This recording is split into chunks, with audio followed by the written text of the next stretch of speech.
back and say, you might be able to prioritize, but what you can't do is change the law. And they feel like in this instance, the president went too far. And interestingly enough, they're supported, and at court tomorrow, we'll hear arguments from a lawyer for the GOP-led House of Representatives.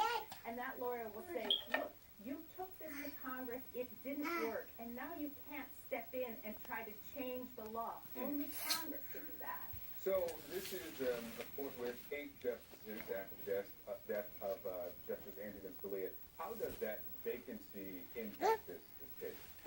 Well, it's interesting, right? Because when the court is split 4-4, it basically automatically upholds the lower court opinion. And here, this preliminary injunction is in place, and these programs are blocked from going forward. So if the court is split 4-4, then the programs will remain blocked. But there's an interesting twist in the case because the court may never get to the issue of immigration. There's a big threshold question on whether or not Texas and the state have the legal right or the standing to bring the case in the first place. If the Supreme Court rules on that standing, it could dismiss the case. The programs would be allowed to go into effect. And the court would have ruled but never really touched on the bigger issue of immigration. That's a big possibility on Monday, and all arguments will see how much that issue of standing means. Again, this could impact millions of people across this country. Many will be watching it closely. We know you will be too. Ariane DeVoe, thanks so much. Thank you.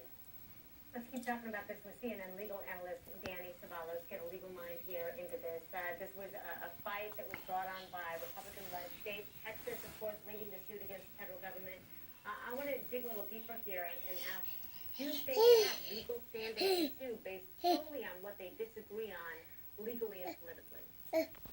It's an important question this court because the effect would be if states do have standing to challenge federal policy anytime they feel like it, the result would be a deluge of cases from states who don't agree with federal policy. Historically, federal law is the supreme law of the land, but the states are now arguing that we have the right to be in court because when you, federal government, make these policies, you impose costs on us. For example, when you allow undocumented immigrants to stay in the country, we now have to pay for giving them driver's licenses.